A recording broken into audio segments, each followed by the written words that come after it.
Hello and welcome to Stylish Chats with Creatives. Today on the podcast, I've got Jodie Thackray. Hello. Hello. How are you? Oh, good. Oh, Good. Must be the stripes we're both wearing. Yes, it is. Matching. You're doing all right? Yes, good. I'm doing good. Yes. Good. I'll just fill the listeners in a little bit. We first met at a studio in the Northwest, 6-7 years ago. Was it 2016? Is that? Something like that. Yeah. I'm not very good at maths, so I'll go with 6 years. I don't know. Yeah, I think it was 2016 because we were getting married in 2017. So yeah. I feel like it was 2016. That's 7 years, is it? Oh, well, oh yeah. God. Yeah, 7 years. Oh, yeah, too long. Yes.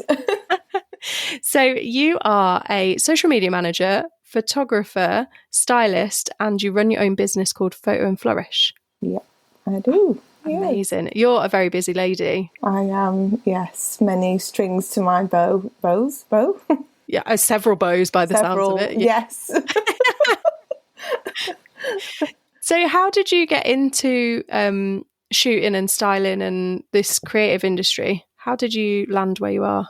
So I've always liked photography since I was at college. I think I had a film camera and I tried to teach myself, and I don't know, everyone's photos they took, if they were into photography, that they took when they were a teenager are always pretty awful when you compare. But anyway, so that's where I started, self-taught, and then I went to uni to study film production in Manchester because I love films, and I love, to be fair, I like creating videos as well, so maybe I'm not an official videographer, but I do dabble. Nice. Another string, Another string. Yeah, and I just basically, then when I left uni, I think it was like the recession, so it was a bit of a struggle to kind of get work in the film industry and things like that. So worked in a camera shop, learnt all the technical skills from the lovely guys that I worked with. And then I moved to Manchester, and I managed to get a job working as a junior stylist for interiors. Really enjoyed that, and then just sort of worked my way up, I suppose. Became a stylist, not a junior anymore, and then I was doing product styling, a bit of fashion, bit of everything. And then I actually got made redundant in 2019, and I was starting to think, I kind of want to do my own thing. I want to do something a bit different. So I went freelance, and I was just absolutely terrified by the thought. I was just where's this going to go? But I'm going to give it a go anyway. So I did. And then I was doing styling, photography, and then I was why don't I just set my own business up? So I did that. And then I initially started taking photos of small businesses, for website photography, things like that, portraits, headshots. Yeah, and it was going really, really well, really enjoying it. Still doing the styling. Then COVID hit, so another little hurdle, which I'm sure it affected lots of people, personally, and for the businesses and everything, and freelance work as well, things like that.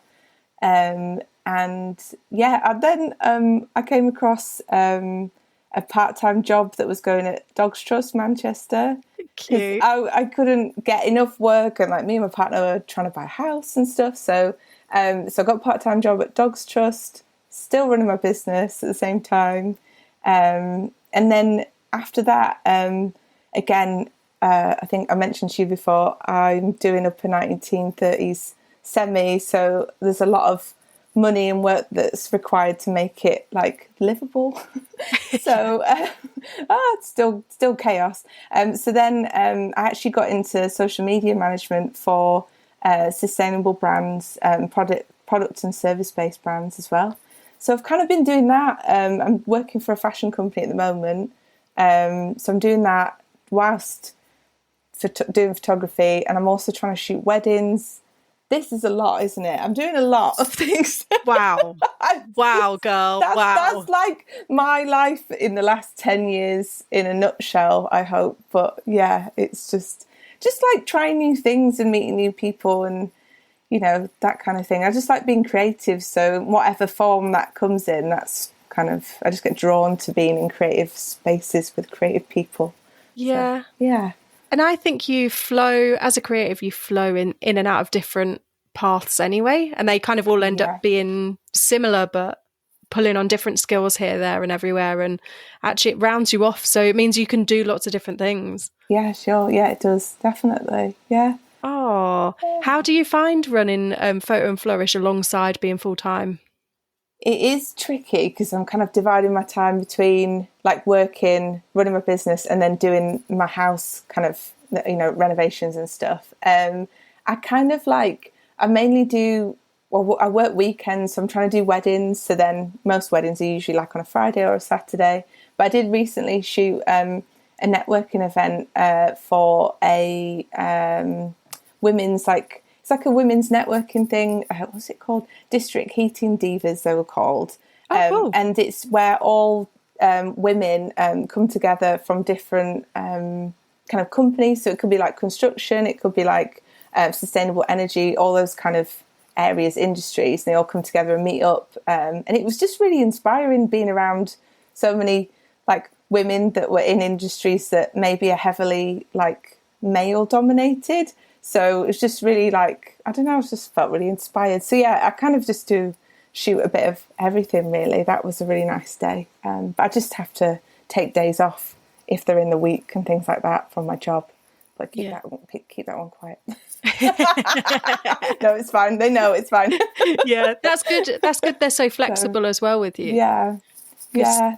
You know, sometimes, like you were saying, when COVID hit, I think that affected everybody. And like, it's good that you managed to fill a little bit of your time and like earn a bit of cash as well. And, you know, I think companies now have to be a bit more flexible, especially as there's a lot of creatives who were freelance or they're now part-time doing a part-time, full-time job, if that makes sense. And then they're freelancing as well. Yeah, totally. Yeah. And I think it's just, I think quite a lot of people kind of have side hustles and things like that. So it's kind of just become the norm to like maybe not have like one job maybe, or you've kind of got other things going on. Yeah. So how do you find shooting weddings as well? Do you really enjoy them? Do you like them? I really like them, and I love love. That sounds very cheesy, but I love seeing people that are just like in love and are happy, and it just like, I don't know, every time I get invited to someone's wedding, I always cry. I'm very like a very very emotional person.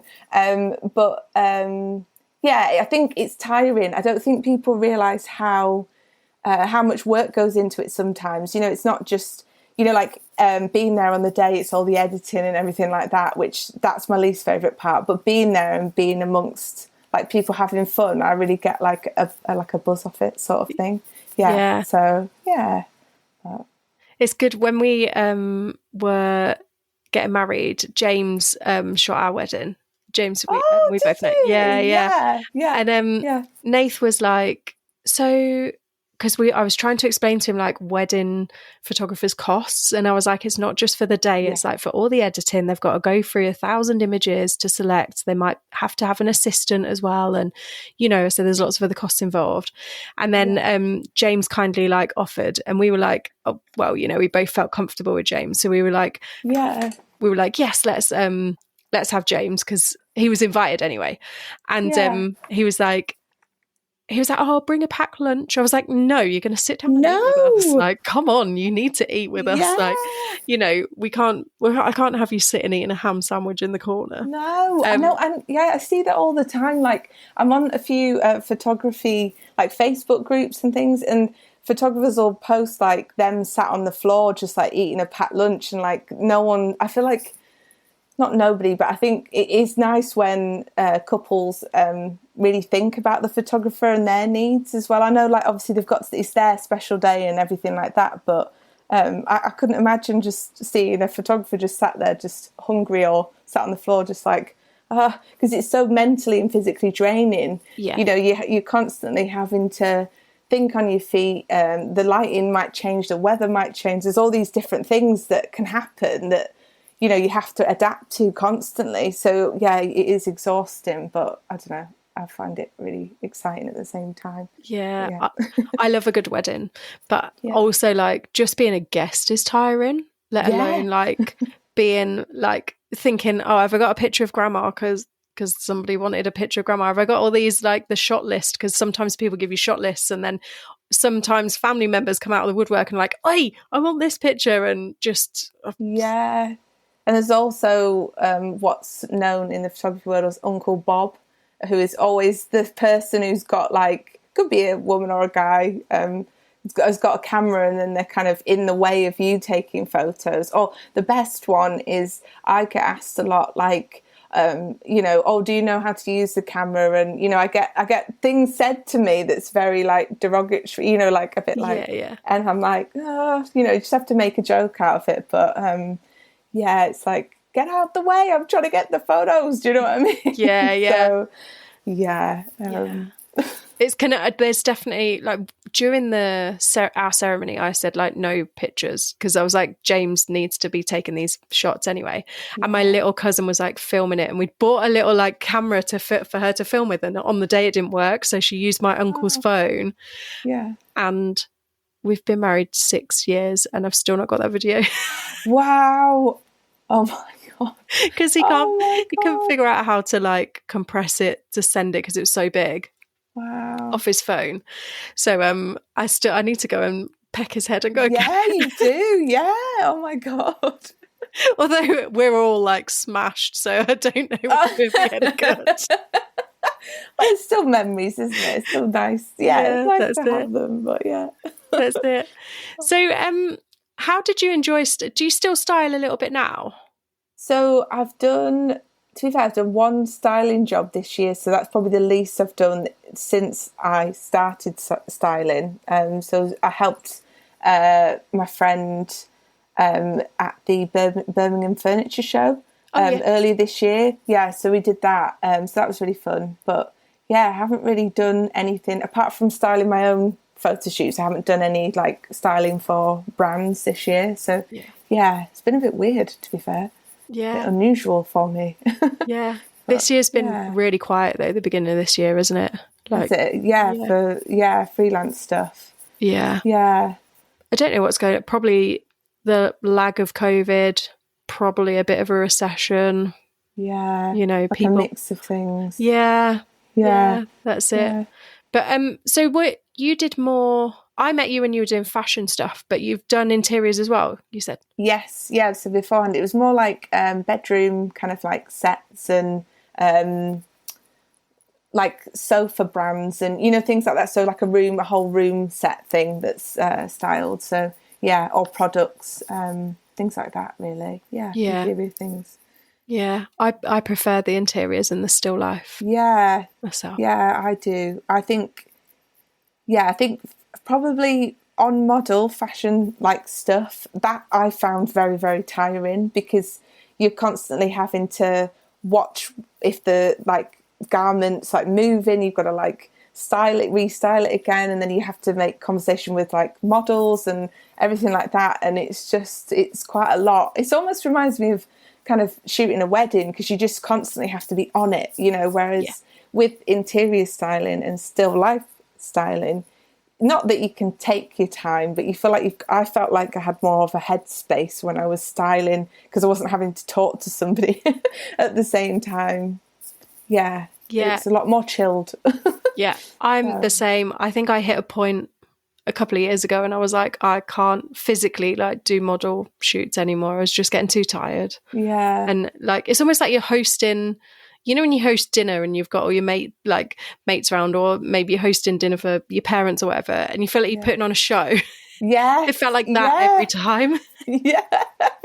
Yeah. No, like making conversation and doing that as well as trying to do your job and style as well. Yeah. No, I totally know what you mean. It's definitely, I mean, like, I obviously always chat anyway while I'm styling, but, like, I feel like with you, it's kind of, when you're doing interiors and still life, you can chill out a little bit. Like, you still got to get your shots done, but you've got one less distraction, so you can just kind of just focus on what you're doing. Yeah, exactly. And it also, it depends who you're working with, like, model wise as well, because some people are more chatty than others, which sometimes that can be a good thing, because if they're not very chatty, you can be like, oh well, just crack on, you know, get on with what I'm doing. But yeah, depends who you're styling for or with. Yeah. And I think I've seen some incredible fashion stylists, and I always think now, I'm like, I'm not that good at fashion. I'm better at doing the still. Give me pin up a mannequin any day. Yeah. Like, that's my bag. Yeah. Yeah, no, I know what you mean. Yeah, totally. Yeah. Oh my gosh. Was there anything styling wise that you really didn't like, aside, you know, in the still life side? Was there anything you were like, oh God, I hate this?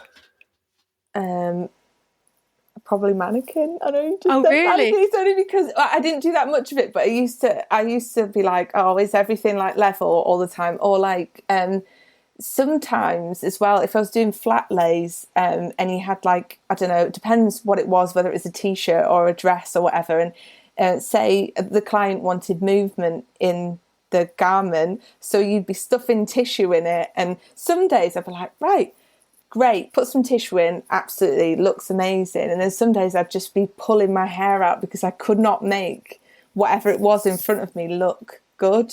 And whether that was me or whether it was the products, I'm blaming the product and not myself. But, you know, sometimes it depends.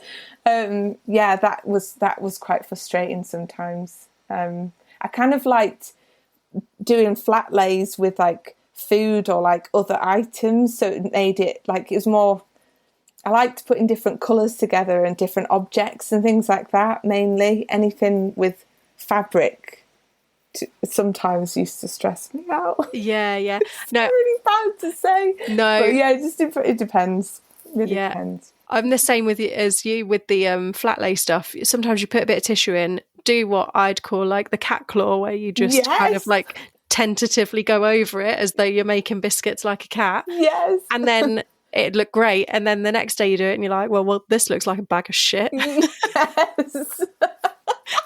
Like, you've done nothing different. I know, like I'm doing the same, and then I'd be racking my brains like, what other techniques do I know for like tissue fluffing? Like there must be another one. Yeah, exactly. I really hate like gladiator sandal. You know, they're like sandals with, is it gladiators where they've just got a bit of string attached to the sole?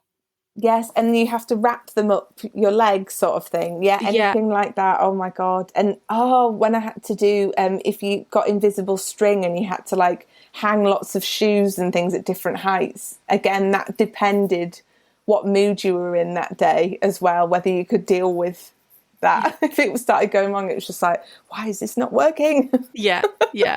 And I remember one of my friends is very, very good at gladiator sandals, like to the point that people would call her over from whatever shoot she was on and be like, please, can you do this sandal? And she's just insane at them. And I tried to emulate what she was doing, and I just don't have the magic touch. I just can't, it's not there. And just not able. I just need to call her, be like, "Hun, please come do these gladiators. Help me. Help me." And my little nephew would say, "Help me." Oh, it shouldn't be that dramatic though, but it really is. Like when, if you've got like time pressures and things like that, and you're just like, why is this not working? And sometimes I'd look at like the photographer I was working with, and they'd just be like, well, I don't know, like, you know, like, don't ask me. So yeah, it's like a roller coaster being a stylist. I think you'll just be, one minute you're like, wow, this is great, like this looks great, everything's great, and then bam, something will happen. But yeah, that's part of the fun, I suppose. Yeah, and I suppose you don't really know what you're getting each day as well. Like, you can, like today I was styling, like I said to you before we press record, I was styling Halloween. So I had that horrible spiderweb stuff. And then it was like tiny little pumpkin lights, like teeny tiny things. And I was like, there was only 10 of them.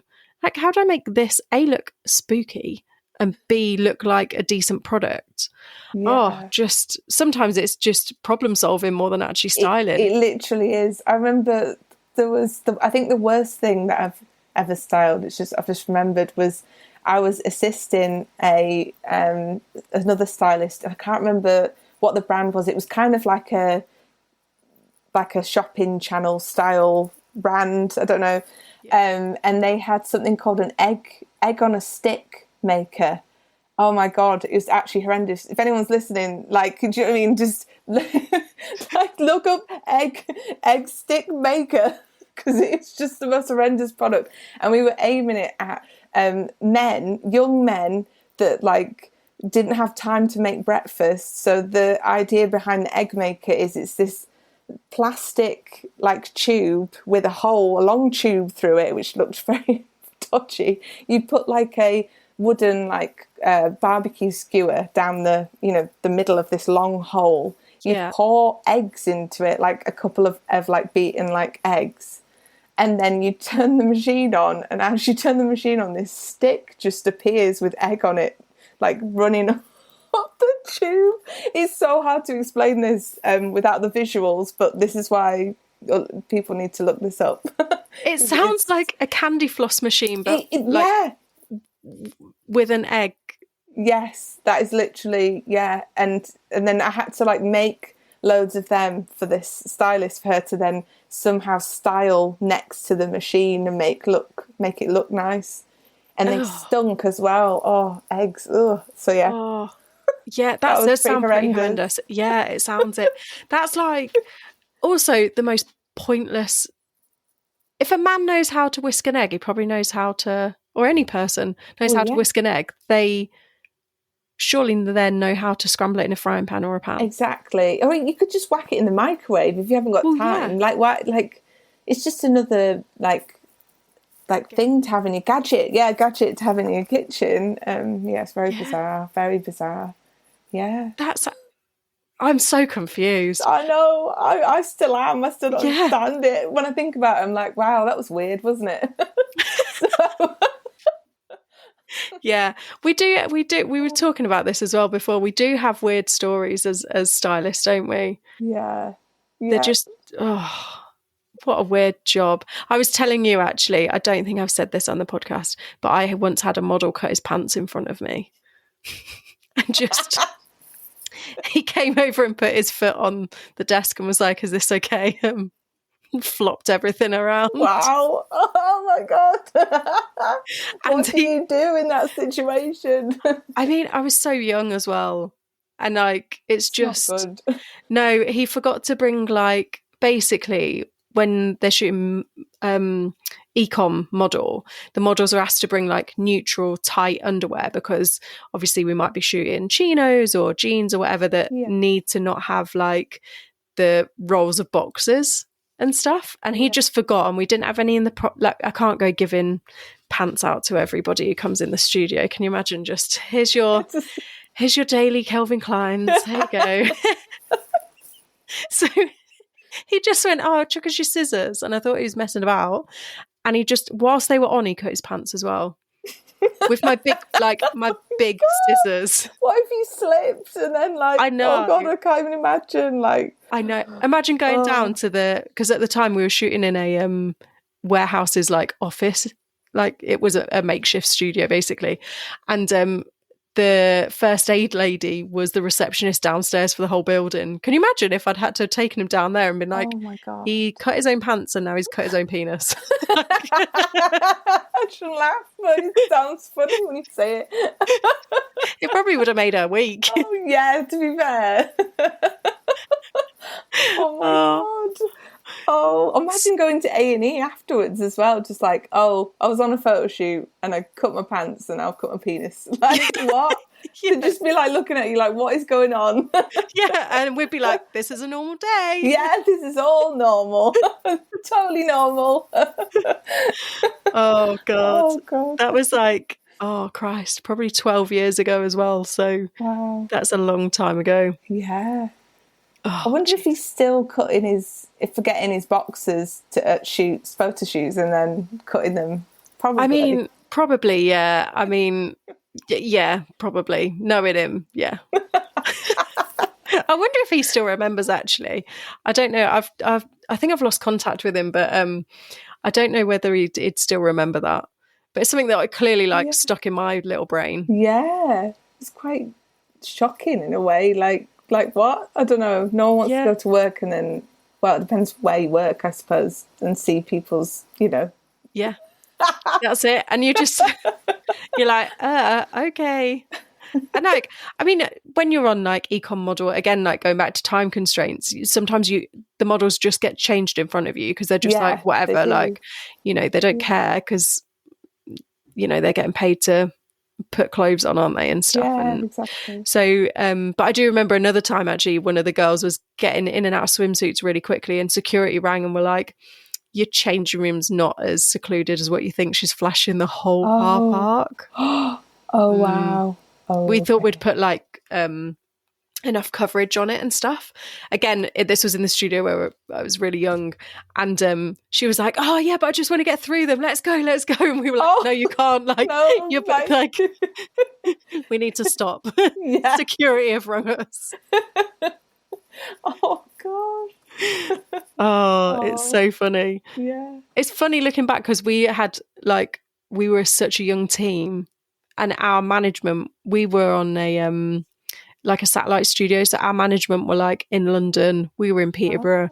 Like, we didn't really have anybody other than us peers to and then security ringing to say, can you we love boobs, but please stop. Please hide them away in this instance. The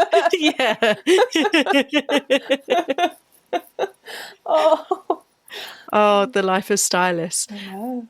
Have you done anything, has any other weird stories come out from like your photography or styling or even your social media management?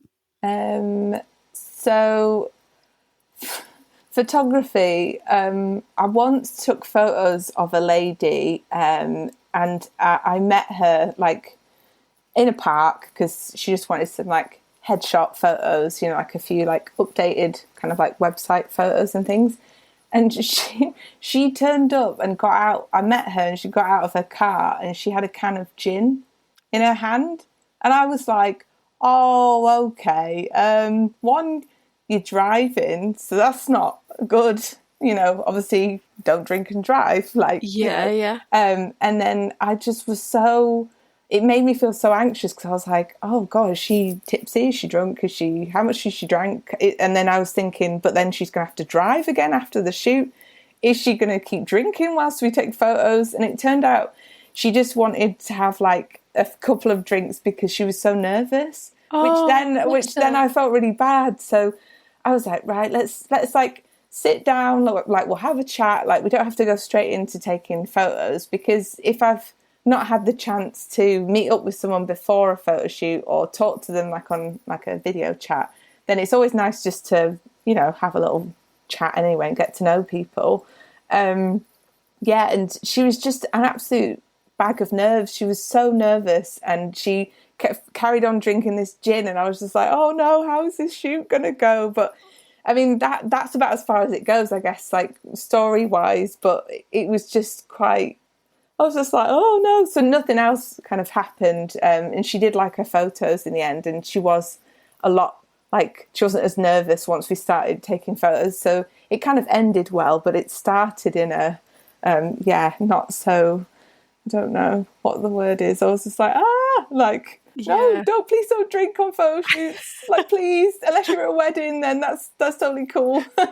And then other things, well, this happens pretty much all the time, but I was taking some photos at Heaton Park in Manchester, and I was like so excited because I got this really nice shot of this the girl that I was taking photos of, or lady, and I was so excited by the photo. I was like, oh wow, this looks really cool. And I stepped backwards and I fell like down some steps. Oh shit. But I was like, I wasn't bothered about myself. I fell down these steps and I was holding my camera above my head like, no, must save the camera. I don't care about myself. So I fell back. Camera wasn't broken. My bum hurt. But then I made the person I was taking photos of laugh so much that then we got some even better photos afterwards. So I kind of used my own clumsiness as a way to like make people feel comfortable. Yeah. If I make people laugh, then it makes people feel more comfortable around me. So yeah, I either do it intentionally or not intentionally by falling over. So, yeah. That's a power roll. Literally down the stairs. Yeah, literally, yeah. I think it's nice to make people laugh, though. Like you say, you get a better natural picture of them if they're laughing. Yeah, definitely. Yeah. And I think just talking to people, asking them questions and not making them feel like the camera is this like scary thing. Like I try and make it seem like the camera's just part of like us having a conversation. So don't make a big deal about the camera. So I'll keep moving around. So then people aren't just like staying in one spot looking at the camera. Does that make sense? So keep things moving and keep chatting and things like that. It really helps. So I always feel like most people that I meet, they're all like, oh, I hate having my photo taken. Like, I don't look good in photos. I hear that all the time, like all the time. And a lot of people say, oh, you know, like, can you airbrush me? Can you like make me look slimmer and all these kind of things? And I think it's trying to change people's mindsets to think that you don't have to change the way you look. Like, I think everybody is unique and beautiful in their own way. And I think it's just that it's a lot of internal work, like for you individually to like love yourself. So then it comes across in photos. So I try and go with that method to try and make people realize that like they are beautiful. They just need the right person to direct them in the right way. Do you know what I mean? Because I have people like that would, oh no, my pictures are really bad. It's like, yeah, but it could also be that like somebody just took a photo of you and you weren't ready as well. You know, you've got your eyes half closed and you just look a bit, you know, a little bit drunk. yeah. So it's just there's so many. Yeah, I think just being a cheerleader for people. That's what I think is really important when you're a photographer. Because if you're not going to get the best out of people. So yeah, that's it. And I think we had this same kind of feeling when we were getting married. That's the kind of last time that I got my picture taken purposefully and it wasn't me bent over on set and somebody was testing their lighting. Because that happens a lot. Oh yeah. I could have literally started an OnlyFans if I'd have kept all those pictures going. Honestly, every time they're like, I'm just checking the lighting. And you're like, okay, fine. And they take a picture just as you bend over to sort the duvet out or something on set.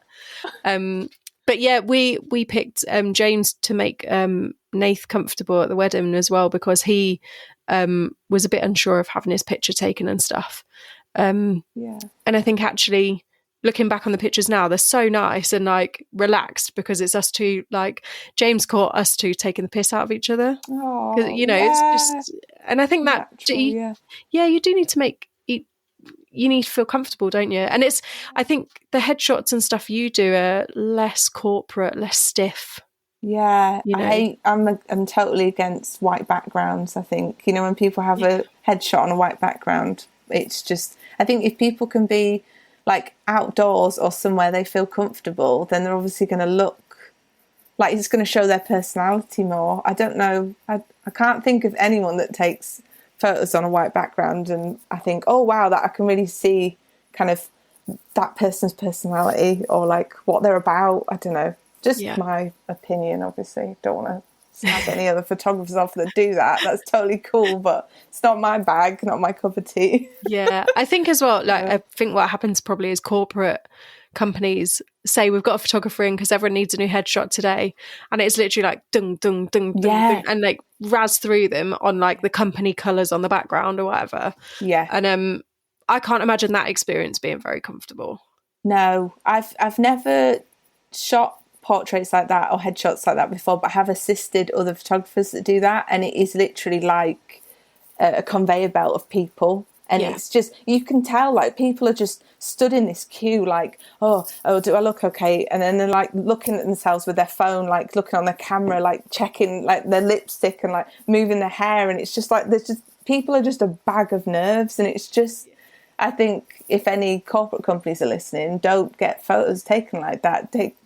Try something new. Do you know what I mean? Like, I don't know. It's, I think it's a bit old fashioned personally. So it's a bit like the 90s school pictures, isn't it? Oh God, no! You're bringing back bad memories.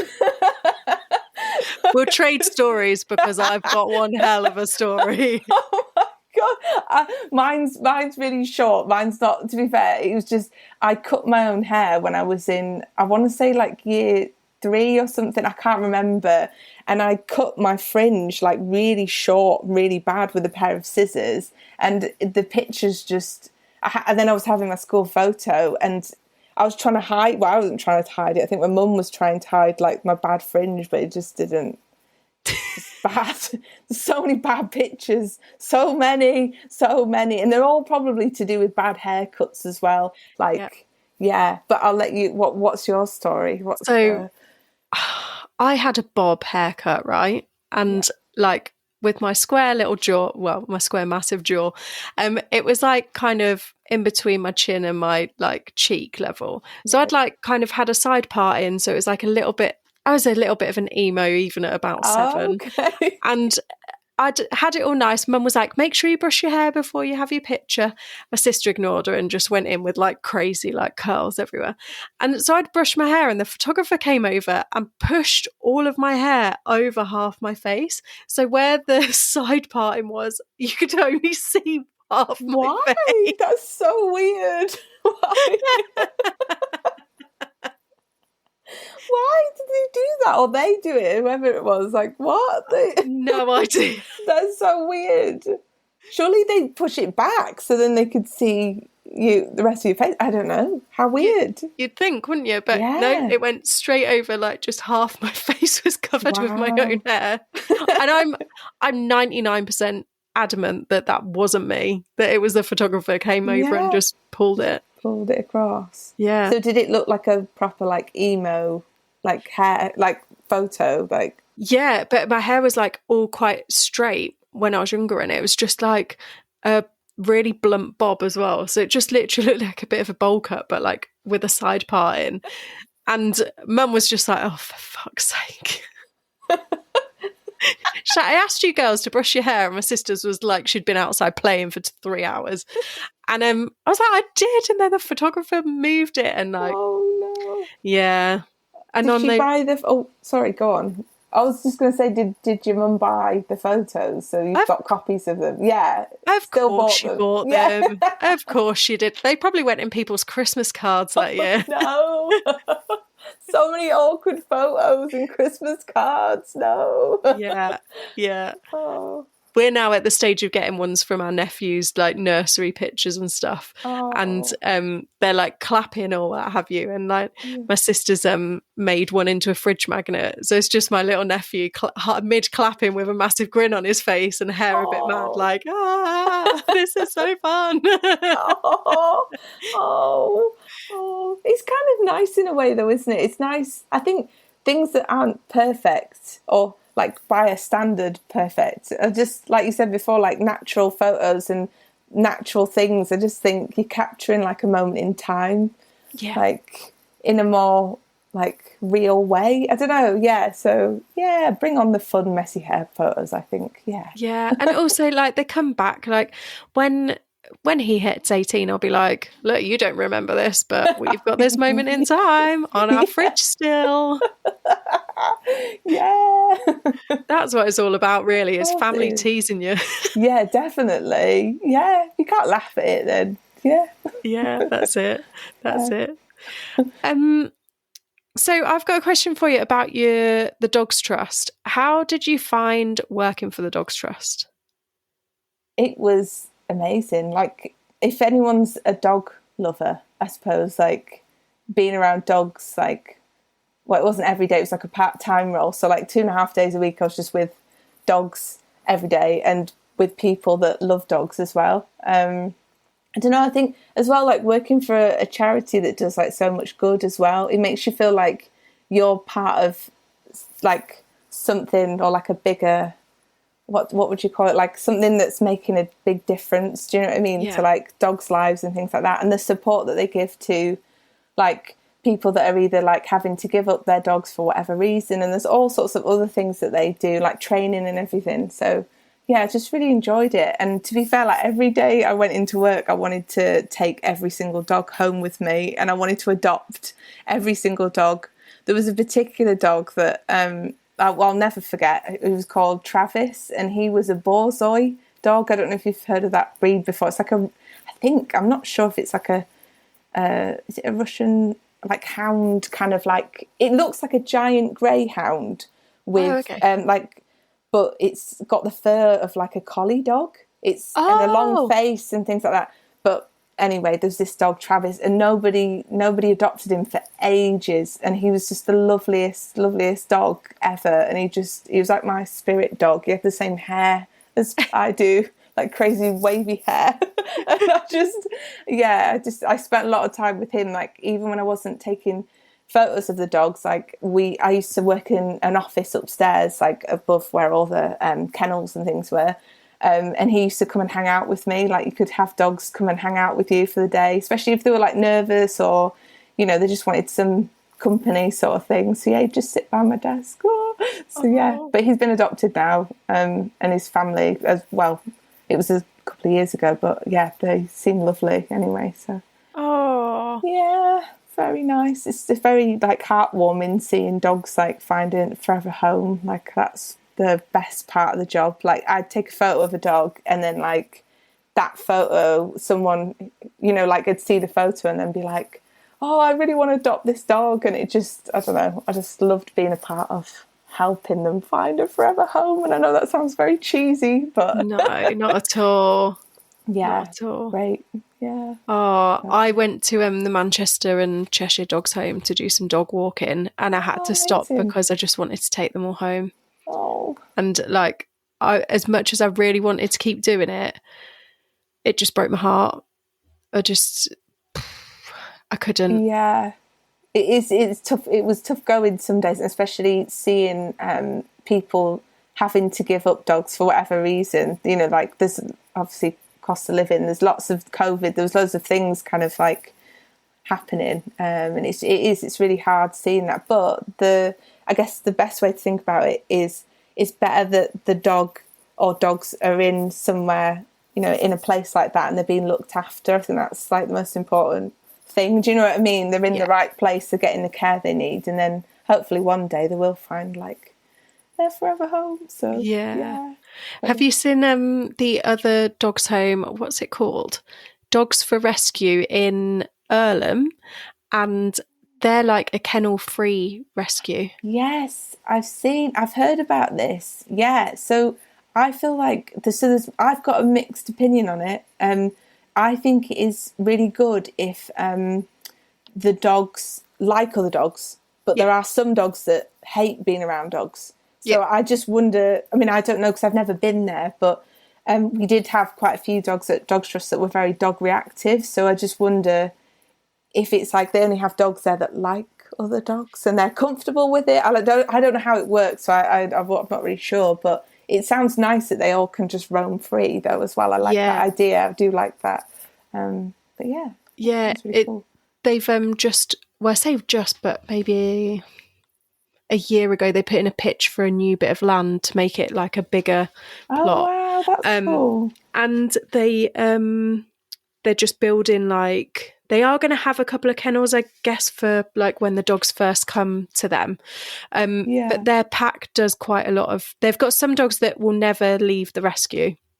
Right. And then they've got, so those dogs kind of help rehabilitate the other dogs. Oh, okay. Yeah. And if you have a dog and you're thinking about rescuing a second dog, you can take your dog there. And if your dog then gets on with, you can basically release the hound. Wow. And see how they react. Which one they get on with, and you can go for a trial like that. Wow, that's quite cool actually. Yeah, that's pretty cool. So it was just really interesting how they've kind of done a different way of rescuing, really. Yeah. So they're not just in like a kennel sort of thing. They're like, with other dogs and interesting. I'd love to go one day because I don't know. I just heard about it. And I think I've seen videos and stuff of them, all these dogs just running around like, So pretty cool. We'll have to go together because I want to go and see it as well. I've not been, like, I follow them a lot and like occasionally donate and stuff when I've got a spare bit of cash. But they seem to be really going forward with their building and whatever else they're needing on that plot of land and stuff. So Yeah, it's really interesting. It's just a different take on it than kennels, because like our dog's a rescue dog, and she was in the kennels for, I think it was nearly a year, or if not longer. Wow. And then she was kennel guarding when we went to put her in the kennels to go on holiday. She was like kennel guarding and stuff. So we had to do everything like gently, like a little bit at a time. But she used to be really reactive with other dogs, but she's not anymore. Not anymore. No. Oh, that's amazing. That's so good. Yeah. So I think sometimes as well, they must get like, can you imagine just being, you're non-verbal, not in the same language as the people who are looking after you. You just get like dropped off and then you're like, what the fuck is this? Yeah. It is. It's like, must be so like overwhelming. I mean, I'd see dogs come in and they'd literally like, if they weren't looked after properly, they were in quite a bad way sort of thing. And then they're in a kennel, and then a lot of the time some of the staff would sit with them for maybe like an hour or two. They'd sit with them for as long as possible, and we'd get them out of the kennels, like I said. If they weren't dog reactive and they were comfortable with you, you could kind of take them wherever in the kind of centre you wanted, really. But just so many cute dogs. I'm just getting so many memories of just spending time and just cuddling like little dogs. Oh, so cute. Oh, so cute. Loved it. So cute. I couldn't. I really admire that you could do it, because I would want to take all of them home, and I would have brought several home, and my house would be full. The only thing that was happening at the time was I was renting at the time, so I couldn't bring a dog home. But if I had my house that I have now, then it would have been difficult not to. But we have a cat as well. So, and we actually introduced her to a dog recently, because one of my partner's friends, his friends, she's got a dog, and she brought her dog round, and the dog was like, yay, let's play with the cat. And my cat was just like, what the hell? Who the hell is this? Why is this dog in my house? So I'm not sure whether, I'd love to get a dog one day, but it all depends on our cat Dorothy, whether she can cope with the dog. So, sometimes they just don't like. I remember my mum's cat. They had like a black cat called Alice. There was a rescue, and then they got Scooby the rescue Westie. And that's adorable. He was so cute. He'd do like little circles and then roll over of his own accord. And I remember my mum letting the dog out, and then the cat just sitting by the door and swiping him every time he went to come in. Oh no. Oh no. She was such a little shit. Oh no. She was just like, no, you're not coming in now. You can come in when I tell you. You can stay back outside. Oh God. Cats are like, I feel like dogs are just so like, I mean, I suppose every dog's different, but a lot of dogs are like really playful and they're inquisitive, and cats are just like if they're not interested in something, or if they don't like something, they will make it known very, very quickly. Yeah. They just got no filter to them. They're like, no, don't like this. Yeah. So they're not people pleasers, cats, whereas I think dogs like to please and like be playful and things like that. I don't know, in general. Yeah. Cats just like don't care. Cats are like, this is my world and you're living in it. Yeah, exactly. Yeah. Definitely. Yeah. I've got one final question for you, and it's a little bit of a biggie, so answer it as you wish. Okay. But what inspires you? And that can be creatively or general life to day-to-day life. Ooh, what inspires me? I think if I'm talking about photography, I think the reason why I love taking photos is because, again, I'm going to sound quite cheesy, but I don't really care. It's fine. Is I like capturing memories, because my memory is terrible as well, and I feel like I love taking photos for myself because otherwise I'll forget things, and I like doing that for other people. And I also think the most fulfilling thing about taking photos is, like I said before, when somebody is super nervous and they hate how they look and they're very like negative or, about themselves, and then I show them the photos I've taken, and then they're like, oh wow, these are really good, like, or even on the photo shoot, like they go from being nervous to acting like a supermodel by the end of it. And it's just like, I can't tell you how much of a rush of adrenaline I get from that. And I'm just like, wow, like I like making a difference to people's lives through photography. That is very cheesy, but that is what inspires me. And I think just in general as well, like with styling and even with social media and stuff like that, I like being creative. I love colour and I love just creating things. And I think if I wasn't allowed to do that anymore for some reason, I don't know, then I don't know what else I'd do. It's just so ingrained in me and so part of who I am. Like, I just have to be creative, or I actually get quite low and like down. I'm like, what can I create next? Yeah. So yeah, it's like a lifestyle being creative as well. It's like a need to live. I have to create to live. That's very deep. No. Yeah. I like it. I like that answer. Yeah. And do you create do you do a lot of creative like hobbies as well? So I've always been into music. So any type of music pretty much I like. So that's like a way of like releasing emotions for me, like dancing as well. I've always done some form of dance. So earlier this year, in February, I started doing ballet, and I've not done it since I was a child. So I've been doing that. And then I've tried like Zumba. I've done like swing dancing, like 1940s kind of style. Like I'm always doing something else. And then I guess like every winter, I always think of a new craft project to do, whether it's like, I started doing embroidery, but not like in a traditional sense, in like I'd embroider like cartoon animals and then put like funny quotes next to them in speech bubbles. Like, what was one of them? And it was like, oh, I can't remember. It was this one. It's really bad, actually. Is it a pun? I'm not sure. You're turtly amazing, but it had two turtles, like turtley, like as if it's like very Hull or like Yorkshire. So I just do. So yeah, I pretty much just do anything really, just to keep my mind like, I don't know, I've always got 100 thoughts in my mind going at once. So I'm like, what can I do next, or what hobby can I start next? So yeah, a lot of things. I think that's a creative thing as well. I've got like a wall hanging that I started somewhere under there. Yeah. I've got an embroidery cross stitch I started 2 years ago. Yeah. And it's only small. It's in the smallest hoop.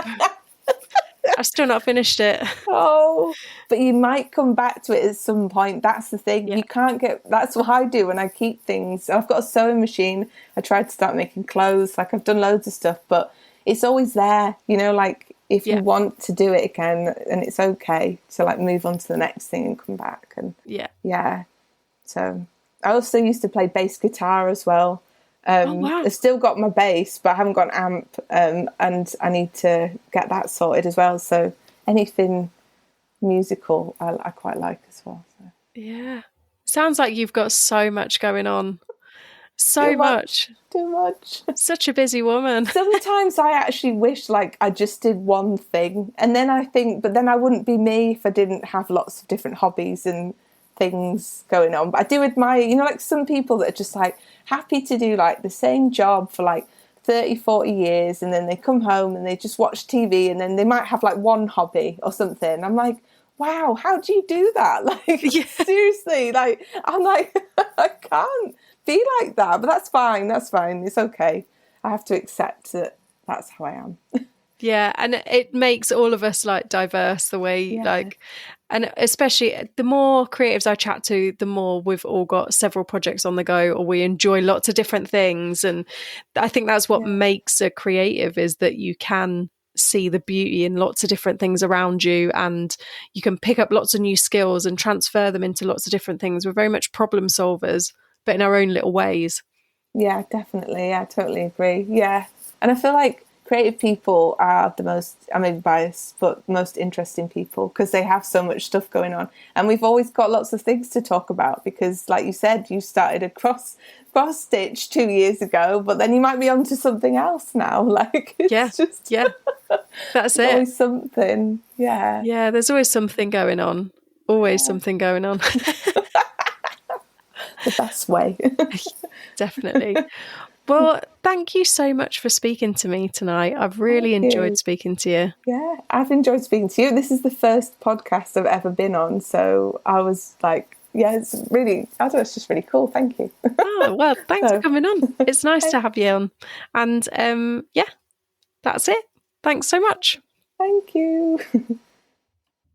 Thank you for listening to this week's episode. I hope you enjoyed it. Please rate, follow and share as it really helps this little podcast out. And if you have found value in the podcast and you have the means to, I do have a Buy Me a Coffee link in the show notes. This will help keep the podcast going. Join me next week for another fantastic guest. Bye!